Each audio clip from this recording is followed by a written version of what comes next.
Bonjour. Aujourd'hui, on rencontre un entrepreneur passionné. Écoutez bien son histoire. Il devient copropriétaire d'une entreprise privée qui compte à l'époque plus de 100 employés, et ce, sans aucune mise de fonds. Et en tout juste 3 ans, il passe le nombre d'employés à 400. Mesdames et messieurs, accueillez avec moi M. Karim Senoussi.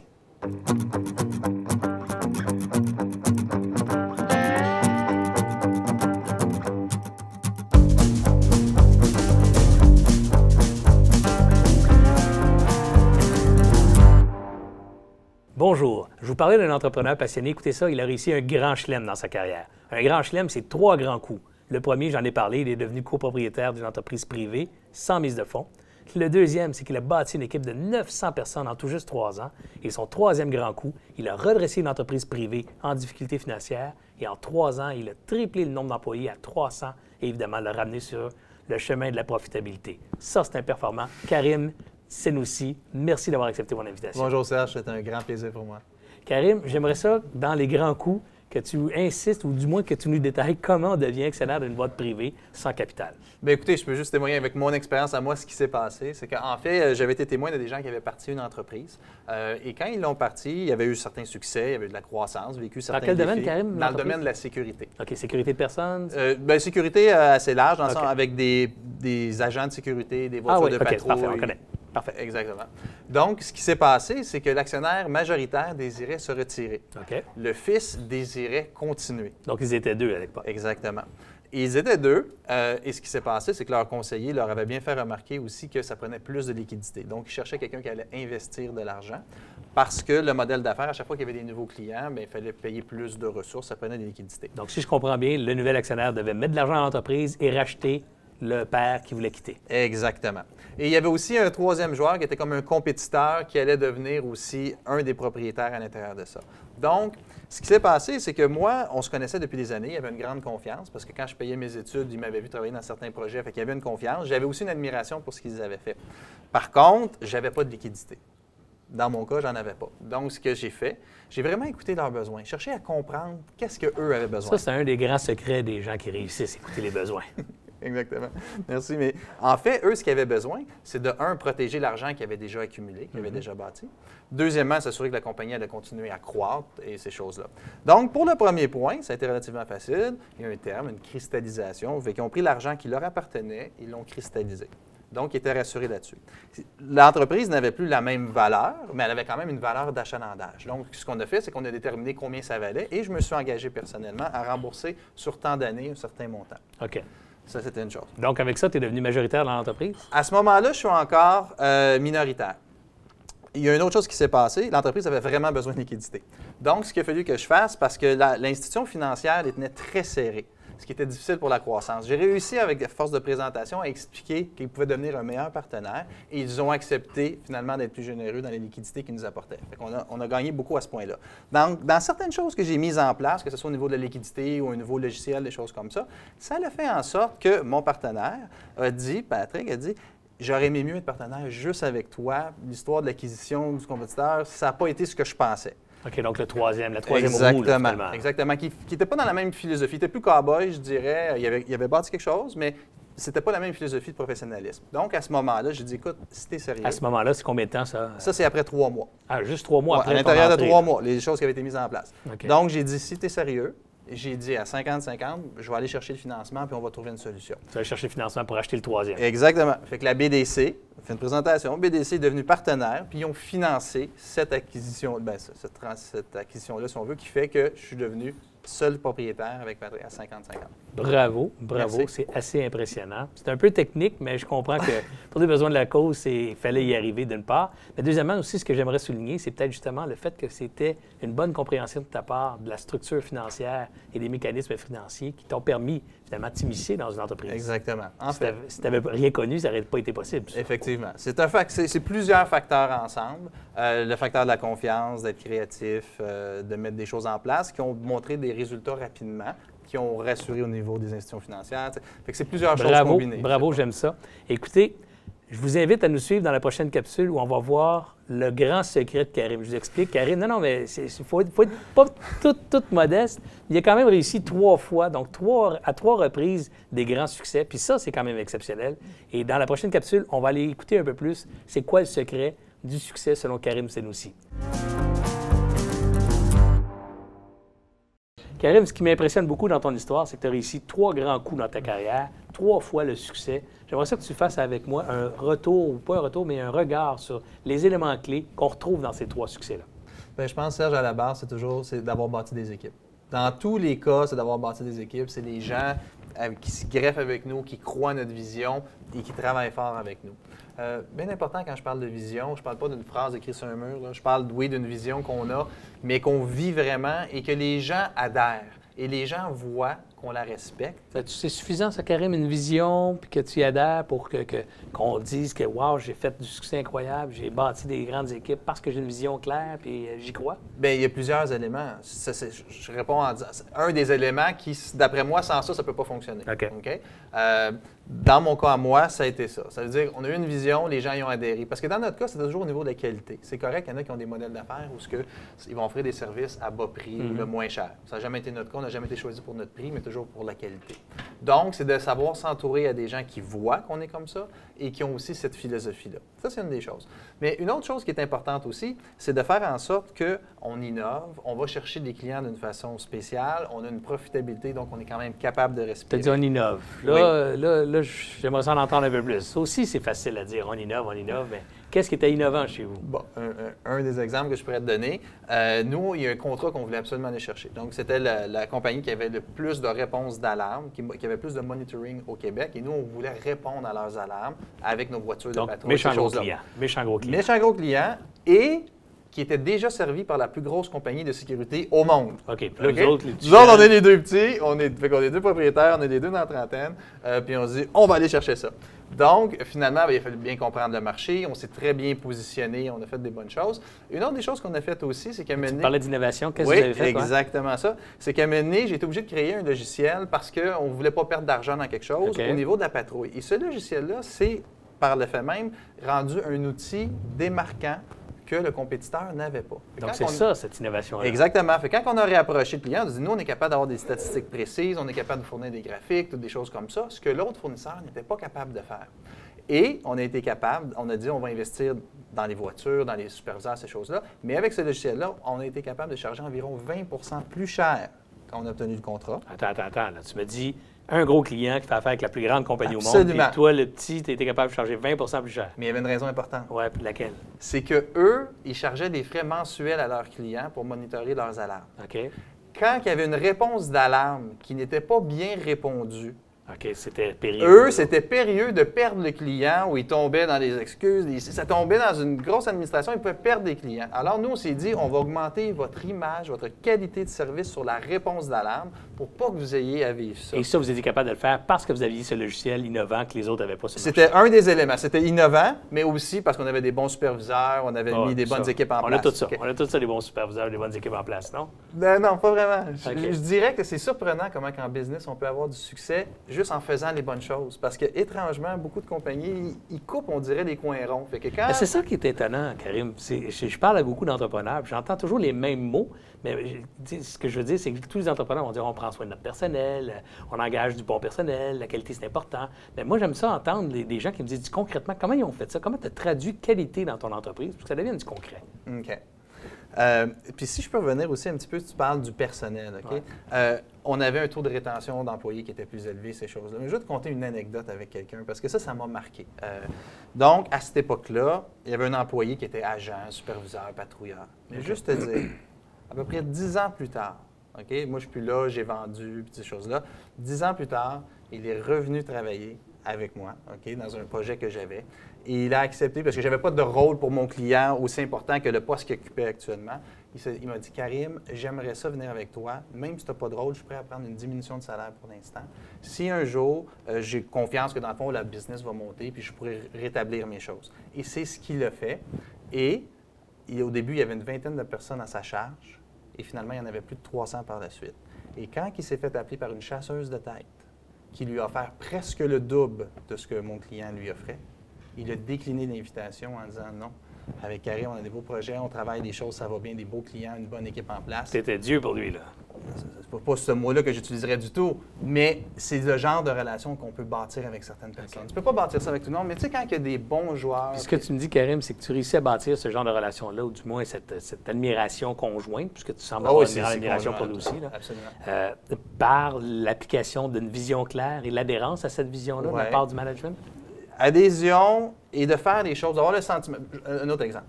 Okay, si je peux me permettre, des fois, ça aide des exemples. À un moment donné, il se passe une situation où il y a un petit peu un mécontentement, les patrouilleurs de nuit trouvent ça difficile, ces choses-là. Bon, tu fais des meetings, tu les écoutes, on va trouver des solutions. À un moment donné, j'ai dit, ben, hey, je vais embarquer dans l'auto, je vais comprendre qu'est-ce qui se passe. OK, toi, tu es le président ou à peu près, hein? À ce moment-là, je parle comme exemple, celle-là, c'est pour mon client. Okay? C'est pour un de mes clients parce qu'il y avait quelque chose qui se passait. J'ai dit, ben, moi, je vais y aller dans l'auto. Fait que je suis embarqué de nuit. Puis là, les gens qui entendent ça disent « Wow, il est 2 h du matin, 3 h du matin. » Puis là, ils voient que je suis là. Puis là, j'essaie de comprendre qu'est-ce qui se passe dans leur situation, dans leur réalité. C'est bon, ça. Je comprends leur réalité à ce moment-là. Et ils ont le sentiment de se dire « Wow, ils nous écoutent pour de vrai. » C'est sûr qu'après avoir passé une nuit comme ça, tu reviens et tu dis « Wow, il y a des choses que j'ai réalisées. Les employés ont raison sur certaines choses. » Donc, ils ont le sentiment que c'est pas juste des phrases. Mais qu'ils sont pas... c'est ça. Mais ce que j'aime dans ce que tu viens de dire, c'est que c'est tout à fait concret. C'est que la qualité ou l'appartenance, ça se cultive par des gestes concrets, par une implication réelle. Tu es allé te mettre dans leurs chaussures. Absolument. C'est assez exceptionnel, juste ça. Ben, en tout cas, moi, je pense que c'était nécessaire. C'était nécessaire parce que tu veux bâtir quelque chose de bien, il faut que tu comprennes. Puis eux, en même temps, ça leur donne le sentiment qu'ils sont respectés au travers de ces choses-là. Karim, on a parlé de 3 succès dans ta carrière. Le capital humain, l'innovation. Est-ce qu'il y a une autre clé de ce succès-là pour toi? Bien, il y a une autre clé, je te dirais que c'est des partenariats. Comme dans notre cas, nous, au niveau du marketing, on s'est positionné dans certains cas, pas vraiment en publicité, mais plus en marketing. Des choses qu'on a fait qui nous a positionnés relativement fort. Quelle différence pour toi, publicité puis marketing? Bien, publicité, je dirais plus des gens qui paient. Tu payes pour être affiché sur un billboard dans une revue à la télévision. Okay. C'est correct. Moi, j'achète des choses des fois que j'ai vues en publicité. Le marketing, je le vois plus comme une action que tu fais qui te positionne, que les gens vont le voir. OK. Comme le marketing, pour toi, c'est plus comme une stratégie de positionnement. Stratégie de positionnement, ou exemple, à mener, on voulait, dans le marché, exemple avec les voitures, on a acheté des voitures comme la même chose, les mêmes voitures que la police achetait. On a mis des flashers dessus, qui n'étaient pas de la même couleur. On a rebrandé la compagnie qui avait un nom long comme ça. On l'a mis plus court. On s'est positionné à certains endroits. Fait que ça, j'appelle ça du marketing. Fait qu'on était très, très, très visible. Fait que là, les gens étaient surpris. Ah, qu'est-ce qui se passe? Il y a un nouveau joueur. Ça, c'est un exemple, mais j'ai agi dans d'autres domaines aussi qui n'étaient pas la sécurité ou on a eu d'autres stratégies. Mais pour te donner un exemple aussi d'un autre point qui, dans mon cas, a beaucoup aidé, c'est les partenariats. Je reviens avec l'exemple de tantôt, comme je le disais, je ne suis pas sûr si je te l'ai mentionné, c'est que oui, on est allé chercher le client, mais non seulement ça, on a négocié d'avoir le droit de servir. Il y avait des milliers de clients, lui.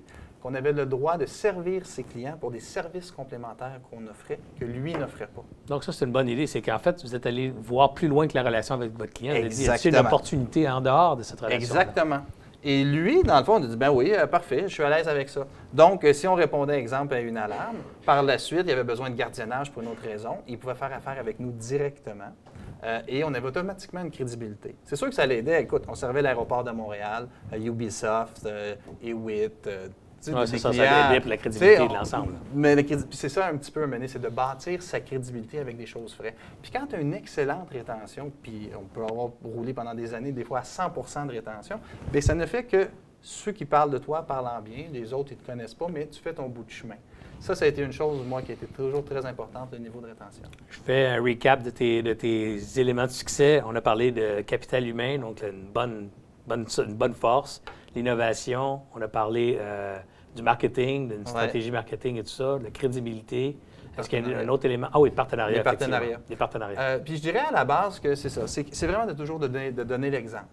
Puis de faire des équipes, que les équipes comprennent qu'on travaille en équipe. Parce que des fois, puis on a tous nos caractères, nos égos, nos forces, des choses comme ça, mais de faire en sorte que les gens travaillent en équipe. Ça, c'est essentiel. C'est vraiment, vraiment important. Sur ces belles paroles, merci beaucoup, Karim.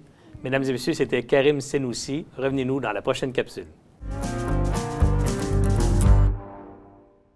Karim, on n'est pas entrepreneur. Tu n'es pas né entrepreneur. comment tu t'es devenu, toi, entrepreneur? Tu as bien raison que je ne suis pas né entrepreneur. En fait, ça s'est même développé plus tardivement. Disons que j'ai toujours aimé bien faire les choses, mais mes deux parents étaient enseignants. Enseignants? Oui, professeurs. Donc, ce qui s'est passé dans mon cas, c'est que encore dans la vingtaine, je suis allé en Égypte. Ça faisait plus de 15 ans que je n'étais pas allé. Jeune vingtaine, mi-vingtaine? Plus vers la fin de la vingtaine. Ah oui, OK. Tu es tellement plus jeune. Je suis allé en Égypte et à ce moment-là, ce qui s'est passé, c'est que j'ai découvert, parce que mon père était très discret. Ici, il était enseignant, il jouait au tennis, ces choses-là. Puis ils m'ont appris des bonnes valeurs. Mais arrivé là-bas, j'ai vu qu'il y avait un côté entrepreneur que j'ignorais complètement. Ton père, ça? Pas mon père, la famille. La famille. La famille en Égypte. Donc, j'ai découvert qu'il y avait des bateaux de croisière sur le Nil, des hôtels sur la mer Rouge, il y avait des grosses Donc, maisons, il y avait des des modèles grosses voitures. entrepreneuriales dans ta famille. Il y avait des oncles ou des... Exactement. Qui avaient de la Fait que là, business j'ai là-bas. comme vraiment été surpris. J'ai dit « wow ». Fait que à ce moment-là, j'ai dit « OK ». Fait que c'est venu m'ébranler parce que le but du voyage, c'était touristique, c'était de revoir ma famille, dans le fond, de reconnecter avec ma famille. Mais je dois te dire que ça m'a ébranlé. Puis mon oncle là-dedans était vraiment phénoménal. C'était le genre de personne qui donnait confiance aux gens. Fait que, il m'a fait comprendre des choses, puis il a augmenté ma confiance en moi. Et il restait un mentor. Donc, même s'il était à des milliers de kilomètres, quand moi je suis revenu, on se parlait, puis même, écoute, quelque chose qu'il avait fait, on remonte un petit peu en arrière, il nous avait même acheté un fax, parce que c'était compliqué les communications à l'époque. Donc, on avait acheté un fax, puis quand j'avais une idée d'affaires ou un projet, bien, j'ai envoyé par fax. OK. Donc, tu as eu vraiment le rôle d'un mentor à distance. Oui, exactement. Et ce qui s'est passé par la suite, c'est qu'en arrivant ici, bien, j'ai commencé à lire, j'ai commencé à aller à des séminaires, il fallait que je me développe, en fait. Ce qui s'est passé, c'est qu'il fallait que j'augmente ma confiance en moi, il fallait que je comprenne, parce que j'avais appris des bonnes valeurs d'honnêteté, d'intégrité avec mes parents, mais pas le côté business. Il y a des gens qui ont la chance de le voir par les parents. Par les parents, quoi que ce soit. C'était absolument pas mon cas. Donc, il a fallu que je le bâtisse. Tu es allé chercher de la formation en affaires? Est-ce que tu es allé à l'université? Je suis allé suivre quelques cours à l'université. J'ai fait mes sciences pures avant. J'ai fait ma technique diplôme nécessairement. Non, exactement. Tu es allé chercher des cours ponctuels pour aller chercher une meilleure connaissance. Mais ça, c'est arrivé après, je dirais. Okay. Ça, c'est arrivé comme après. À la base, c'était vraiment des cours pour améliorer ma façon de penser. Okay.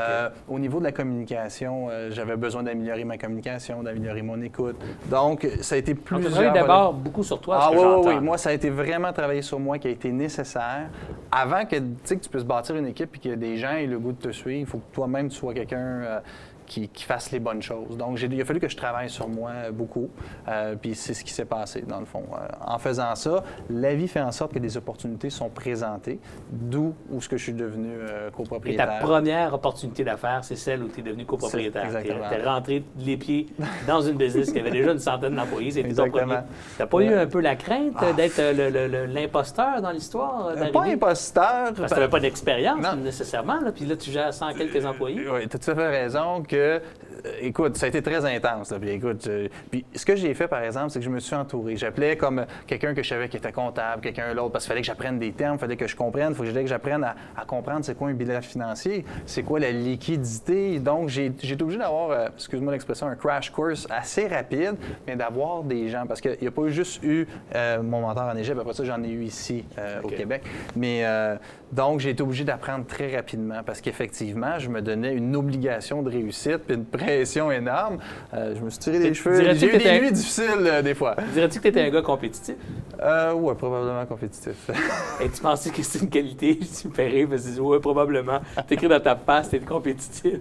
Mais tu dirais-tu que c'est quelque chose que tu retrouves chez la plupart des entrepreneurs, ce sens de la compétition-là? Oui. Je pense que la majorité des entrepreneurs ont ce côté-là, parce que tu es obligé de l'avoir, parce que tu vis des défis. Fait qu'il faut que tu aies ce côté-là de réussir, puis de manger des coups, c'est pas vraiment le bon terme, là, mais d'avancer. Parce que, écoute, on a eu des situations menées, juste donner un exemple, on donnait notre paye en impartition. Cette compagnie-là s'est fait saisir ses comptes de banque.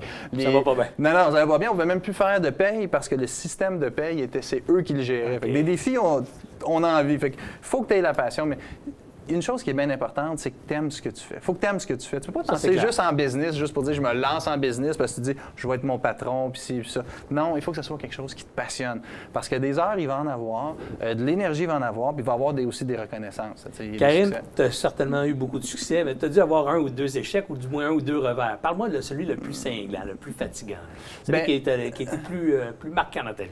Bien, ce que je te dirais, exemple, l'exemple que je te contais tantôt, je l'ai compté vite, là. Mais quand on s'est ramassé dans une situation où on n'était même plus capable de payer les employés, Ah, c'est celui-là qui était... ça en était un qui a été marquant. C'est assez pas pire pareil. Parce que et beaucoup d'employés vivent de paye en paye. Hein, s'ils sautent une paye ou ces choses-là. Donc, tu as une responsabilité. Parce que c'est une autre chose qui est importante de comprendre en tant qu'entrepreneur. Tu bâtis, tu mets des heures. C'est pas tout le monde qui va mettre autant d'heures que toi et c'est normal.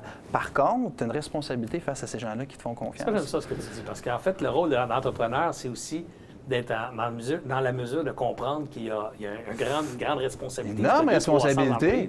Les décisions, c'est pas juste toi que ça affecte. Exactement. C'est 300-400 familles, des fois. Exactement.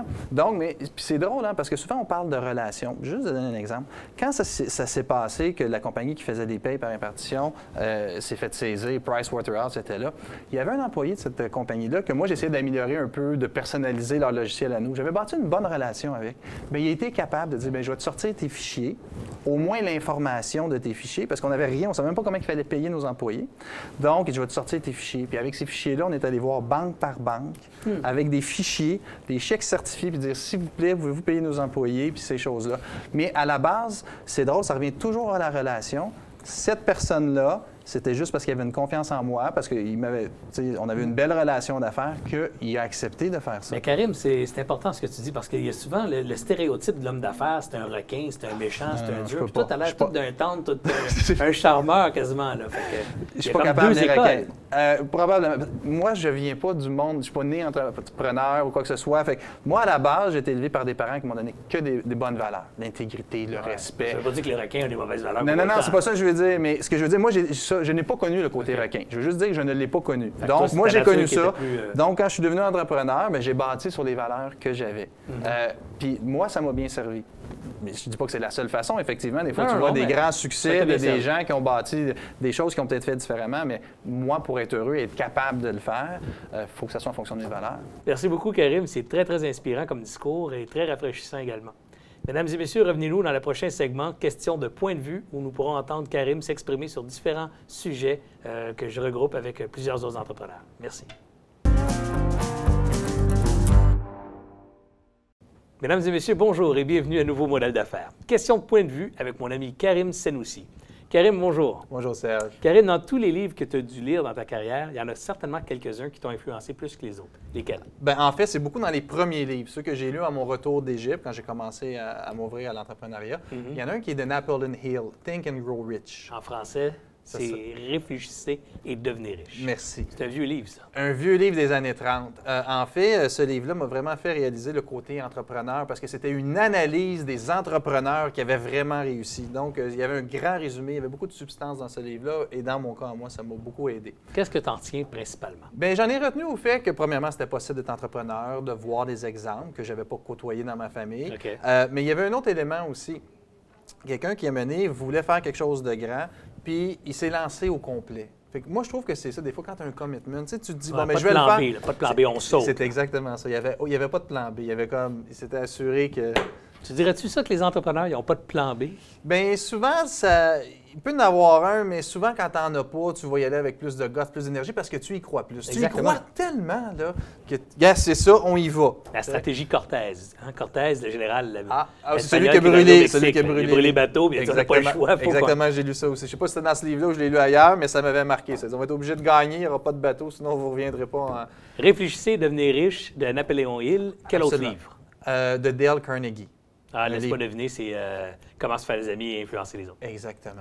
Un autre excellent bouquin. J'en avais ça tellement aussi, c'est besoin. pas jeune. Des années 20, des années 30. J'ai même une édition des jaunes. Là, OK. Vieux papier jaune. Oui, vieux papier jaune. Mais honnêtement, c'est extraordinaire. C'est très, très bon livre. Parce que c'est tout au niveau de la communication. Exact, la communication et humaine. Aucun truc aux manipulations. Juste des bonnes valeurs. Écoute vraiment les gens. L'intégrité, l'authenticité. Exactement ça. J'ai beaucoup aimé ce livre-là aussi. Ouais. Fait que moi, c'était nécessaire dans mon cas. Good. L'importance d'un mentor pour toi. Bien, moi, en fait, ça m'a donné beaucoup confiance, comme je comptais un peu. Donc, tu as eu un mentor. J'en ai eu plusieurs. Oui, j'en ai eu plusieurs.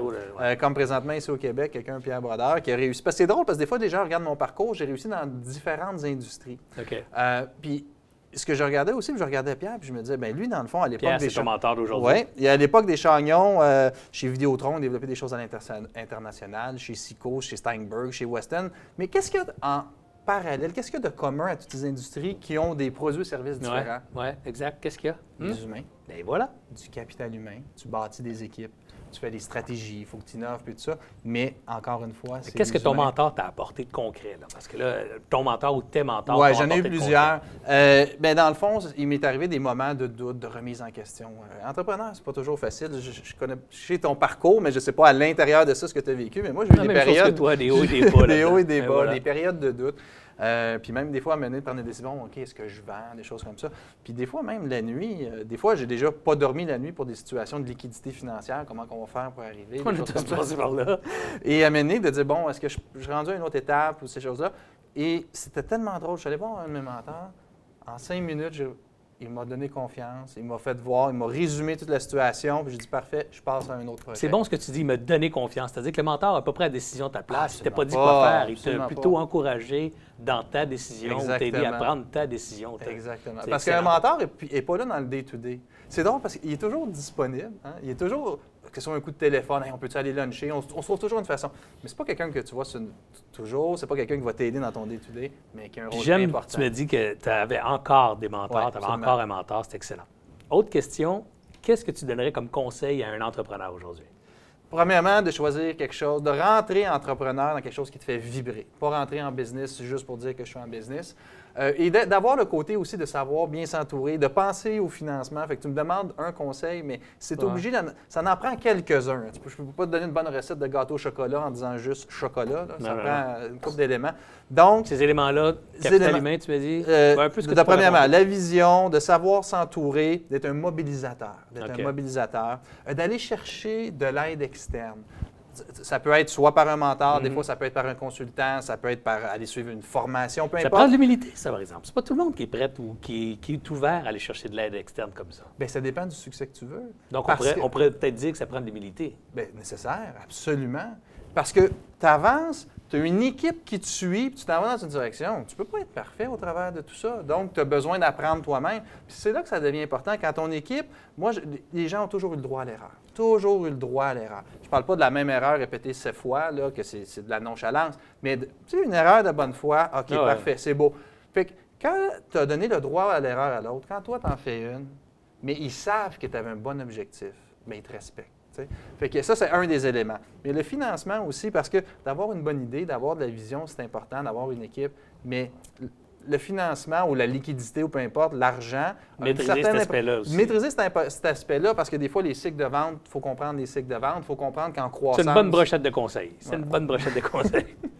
Karine, dis-moi, c'est quoi ton rapport avec l'argent? Parce qu'on parle de succès financier, tout ça, souvent c'est le concept, là, mais c'est quoi ton rapport toi, avec l'argent? Moi, l'argent n'a jamais été le driver principal. J'avoue que j'aime les belles choses, là, que ce soit les voitures, les ci, les ça, là, mais ça n'a pas été le driver principal, l'argent. Moi, ça a été de dire, je fais quelque chose, je l'accomplis, puis tu as un sentiment, là, tu bâtis quelque chose. Ça, c'est la fierté, l'accomplissement est beaucoup plus fort. Par contre, j'aime beaucoup l'argent aussi. Et ce que je me suis rendu compte avec l'argent, c'est que ça te permet, premièrement, d'avoir plus de liberté. On a un ami commun qui appelle ça des unités de liberté. C'est qui cet ami Marc? Oui, Marc. Alors, ça, il y a une autre chose aussi que ça permet, tu peux contribuer davantage. C'est plus facile des fois d'aider des gens, que ce soit financièrement c'est ou des beau, choses ça. comme ça, mais plus que tu en as et que tu l'utilises intelligemment, à ce moment-là, tu peux aider davantage. Parce que du bénévolat, on en fait avec notre temps, c'est naturel. On ne peut pas donner ce Mais- qu'on n'a pas. Exactement. Donc, évidemment, si on en a Donc, plus, on peut en donner plus. puis il y a un autre volet que moi j'ai trouvé que ça donne, quand tu t'en as, ça donne la chance aux autres de dire « Ah, c'est possible ». Moi, c'est ça que je regardais. Je regardais des gens qui en avaient, je disais « Ah, c'est possible ». Donc, ça crée de bâtit, la possibilité. Ça crée de la possibilité. On va passer à une autre catégorie de sujets. Le client a-t-il toujours raison selon toi, Karine? Bien, pour moi, le client, c'est la priorité numéro un, dans le sens que de s'assurer vraiment qu'il soit bien servi. OK? J'ai toujours privilégié d'avoir des clients et de les satisfaire et non toujours de sauter, d'avoir des nouveaux. Vraiment s'assurer que les clients existants. En même temps, je dois dire que le client, des fois, il faut l'éduquer. Éduquer, j'aime pas bien ça. Oui, Éduquer. bien, en tout cas, c'est le terme que peut-être on pourrait trouver un autre terme, mais ce que je veux dire, je vais t'expliquer ce que je veux dire, c'est que vas-y. c'est la gestion des attentes. Parce que des OK. fois, il peut y avoir une situation qui peut déraper et c'est juste parce qu'on n'a pas éduqué le client. Fait que, tu sais, tu Donne-moi demandes un est-ce qu'il y a exemple. toujours raison. Ben, Ouais, regarde, donne-moi OK. un exemple parce que Parfait. je vais te dire pourquoi éduquer un client, j'aime pas parce que c'est une grande entreprise qui dit ben, je m'envoie avec mon bâton de pèlerin pour éduquer les gens, comme s'ils n'étaient pas éduqués. Mais là, je comprends ce que tu veux dire. Tu veux aller gérer les absolument- attentes des clients. Gérer les attentes. OK, alors parle-moi de ça. Donne-moi un exemple. J'ai peut-être mal exprimé. Non, mais tu ne l'as pas mal exprimé, mais je l'entends souvent. Fait que j'aime ça, le corriger, en profiter pour corriger pour nos web spectateurs, pour qu'ils comprennent en fait qu'éduquer le client, c'est un concept un peu peut-être galvaudé. Ce qu'on veut, c'est gérer les attentes. Gérer les attentes. Alors, donne-moi un exemple concret de gérer les attentes.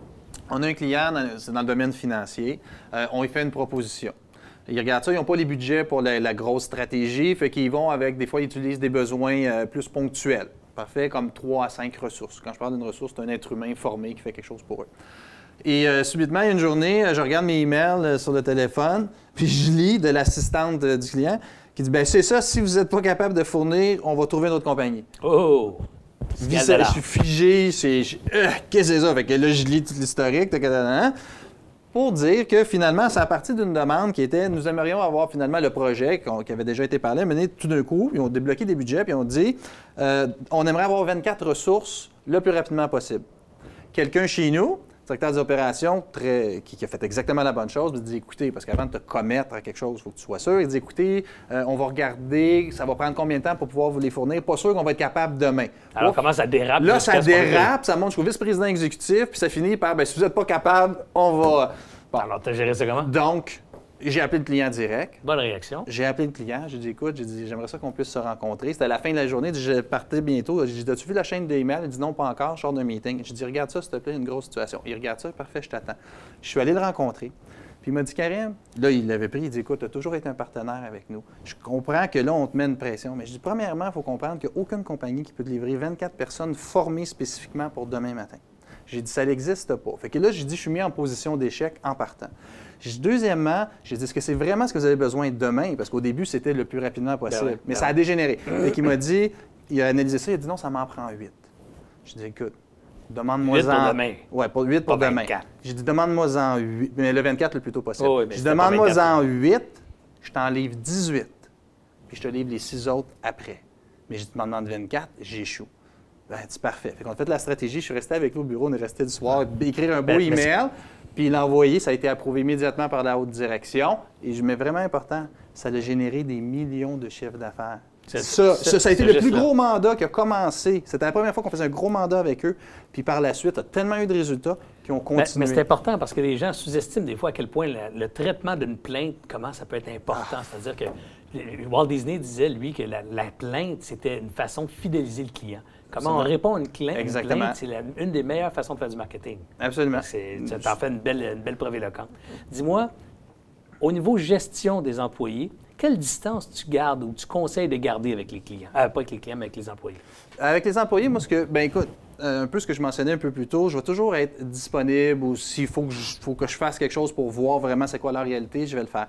En même temps, je ne vais pas côtoyer sur une base régulière ou inviter à la maison. Les gens, tu as des centaines d'employés, des choses comme ça. Par contre, les collaborateurs proches. Les collaborateurs proches, ça, c'est une autre chose. Souvent, il va y avoir des soupers, c'est des gens qui vont connaître ta famille, souvent, tu vas connaître leur famille. C'est des gens qui vont s'investir beaucoup, qui souvent vont travailler très fort. Des fois, il y a pour une raison personnelle, ils ont besoin d'un peu plus d'absence. J'ai toujours eu une grande flexibilité avec ces gens-là. Donc, toujours été proche de certains collaborateurs. C'est pas un peu dangereux de faire du favoritisme quand tu dis certains collaborateurs, tu es choisi handpick? Non, ils s'auto-choisissent. Je ne sais pas si c'est le bon terme. C'est une équipe d'une dizaine de collaborateurs qui gère les centaines d'employés en dessous. Ouais. Est-ce que systématiquement, tu te rapproches des 10 ou tu vas laisser le je naturel s'installer? Exactement, ça je l'ai dit. Je l'ai dit, la vie fait les choses. Il y a des gens qui, de toute façon, sont... Il y en a que c'est vraiment, ça va être des gens compétents, mais il y en a que ça va être, tu vas avoir une plus grande sympathie. J'aime pas le favoritisme. Puis je le considère pas comme un favoritisme. C'est qu'à un moment donné, il y a des amitiés ou des choses qui se développent. L'exemple que je donnais un peu plus tôt avec quelqu'un qui, finalement, quand il avait reçu un appel d'une chasseuse de tête, c'est correct. Moi, je lui avais même dit, tu aurais pu y aller. J'aurais trouvé ça correct que tu ailles. Je peux comprendre, tout le monde a une progression. Il dit non, il dit, je veux qu'on continue à bâtir ensemble. Mais ça, c'est une relation qui s'est bâtie sur une longue période. C'est clair. Et avec un respect mutuel et une admiration mutuelle. Fait que, mais tu peux pas bâtir ça avec des centaines de personnes, tu sais. Non, puis ce que j'aime dans l'exemple, c'est que tu dis, tu sais, le gars, il était prêt à rester avec toi malgré le fait qu'on lui offrait un meilleur salaire. Puis toi, tu lui as dit, tu es prêt quelque part à te laisser partir. Tu as quasiment dit, vas-y. Bien, je peux aller voir, là. Écoute, c'est normal, c'est un peu, tu sais. J'ai été surpris. Puis sérieusement, autant que certains succès financiers ou certains contrats, je suis fier. Ça, là, ça m'a impressionné de dire, wow, on peut encore bâtir des vraies relations comme ça. Bien, c'est tout en ton honneur. Tout en ton honneur. Mais c'est pas juste moi, c'est à deux. Non, une non, non, relation, ça se mais bâtit à c'est quand deux, même là. tout en ton honneur de l'avoir cultivé, cette relation-là, pour Ouais. que ce message-là, pas ce message-là, mais cette confiance-là en toi. Ouais. Karim, merci beaucoup pour ce partage de points de vue sur des sujets, je dirais, assez universels dans le domaine des affaires. OK, ça fait un grand plaisir, Serge. Karim, un entrepreneur qui a eu beaucoup de succès à ton jeune âge encore, j'imagine que ça prend pas retraite. Qu'est-ce qui te tient motivé encore? Qu'est-ce qui te tient allumé encore? Bien, c'est de voir toutes les choses qui bougent, de voir qu'il y a des projets, même de voir ce que vous faites, que vous êtes en train d'investir à stimuler l'entrepreneuriat au Québec. Moi, je trouve ça excessivement stimulant. T'es gentil, merci. Parce que c'est l'exemple que vous donnez. On voit des gens qui ont des Quand idées. tu dis puis vous, on- là, tu parles pas de vous, Serge. Tu Mais parles je vous parlais tout le monde. de Tout le monde qui vous, est puis aussi avec impliqué. l'exemple avec le concept des dragons aussi. OK. Je trouve ça le fun de voir au Québec c'est ce niveau d'entrepreneuriat qui est en train de se développer Moi aussi. pour qu'on s'enlève l'image de on est né pour un petit pain et puis l'argent, c'est pas bien. Parce que de l'autre côté, dans d'autres provinces ou aux États-Unis, de faire de l'argent, c'est correct et c'est Exact. honorable. Tout à fait. Donc, ce volet-là, je trouve ça le fun. Donc, puis je désire contribuer encore parce que oui, effectivement, j'ai Ben, justement, qu'est-ce que tu veux faire pour contribuer? Bien, en fait, ce qui est arrivé, c'est qu'il y a des gens qui m'ont rencontré, puis quand ils ont su un peu mon parcours, ils m'ont dit écoute, tu devrais peut-être écrire un livre puis partager certains principes Donc, de tu as écrit succès. un livre. Bien, j'avoue que je ne suis pas un écrivain comme tel et j'ai commencé, j'ai vraiment sorti OK. des bullet points, des choses importantes, parce qu'en fait, ce qui s'est passé, c'est que j'ai regardé au travers de trois de ces grands succès-là les points communs. Ouais, ouais. Puis il y a Un peu ce qu'on quelques a fait aujourd'hui, finalement. oui, mais, non, mais plus technique, puis on ne le fera pas nécessairement là, mais des dizaines de points simples. C'est pas réinventer la roue, mais je vois la corrélation qui fait que ça a fonctionné, puis pourquoi ça a fonctionné à plusieurs reprises. Fait que j'ai le goût de partager ça Donc, aux gens. ce qui s'en vient dans la carrière de Karim, Mais il y un a livre. ça. Encore, continuer à faire des conférences, c'est sûr Ah, que... tu fais des conférences? Ah, là? bien, certaines fois, j'en ai fait plus d'une centaine, des centaines de conférences, parce que c'est quelque chose qui te permet de rejoindre un plus grand public en même OK. temps. Et aussi, il y a un autre volet, des fois, quand c'est pour une entreprise, ça permet de passer un message que l'entreprise ne peut pas nécessairement passer, ou que les gens vont être plus à l'écoute parce que c'est quelqu'un Ouais. d'autre. C'est toujours Puis- mieux aussi. Ben, il y a certains sujets qui sont mieux portés par justement quelqu'un d'extérieur. Exactement. Et dans mon cas, à moi, les conférences, c'est là que j'ai appris beaucoup. Parce que j'apprends avec les livres, j'apprends avec les mentors, j'apprends avec les bons amis, mais j'apprends aussi dans les conférences parce que là, tu écoutes, puis il y a des façons d'expliquer des choses qui sont dans un angle différent, des fois, que tu dis « Wow! » Moi, je savais que tu avais fait des conférences, mais je ne savais pas que tu voulais en faire un mouvement ou une carrière importante. là. Oui, mais c'est que justement des gens dans le monde des conférences qui m'ont demandé, ils m'ont OK. dit « Écoute, Karim, on aurait besoin de quelqu'un comme toi. Ah, ils parce se trompent que pas. Ils ont senti... ben, c'est qu'eux autres sont excellents conférenciers, mais dis-toi, tu viens rajouter aussi un autre angle avec celui de l'avoir fait sur le terrain. mais Donc, t'as tu beaucoup viens de charisme déjà. Karim, charisme. C'était un jeu de mots niaiseux. un bon humoriste, Mathieu. C'est vrai, ouais. Alors, c'est un volet davantage parce que je vais pouvoir mettre davantage de temps. Donc, En- conférence, lecture, pas lecture, mais écriture de bouquins. Est-ce qu'on peut te voir peut-être dans d'autres projets d'affaires aussi? Est-ce qu'on peut Ben oui, il y a espérer te d'autres voir? projets présentement sur lesquels je travaille déjà, dont certains avec ma conjointe, mon épouse en fait. C'est que c'est des projets, elle c'est une athlète au niveau du fitness, donc c'est des projets au niveau du fitness, au niveau aussi des bijoux fashion, des choses. Donc, touche plusieurs Plusieurs branches, entre autres. branches, exactement. Karim, je te remercie beaucoup de ta générosité. Tous les deux et l'équipe de production, on sait combien de temps ça a pris ce premier tournage ensemble. On a passé beaucoup d'épreuves, beaucoup de tentatives. Très sincèrement, je te remercie beaucoup du temps que tu as passé. Ça fait une différence pour des gens qui sont à la maison, qui écoutent ça. Je suis convaincu que ça va allumer peut-être 1, 2, 10, 15 nouveaux entrepreneurs au Québec. Et ça Écoute, sera en partie grâce à toi. Si on arrive à inspirer des gens à faire une différence, c'est extraordinaire. Serge, merci beaucoup pour ton Merci invitation. beaucoup, Karim. Merci.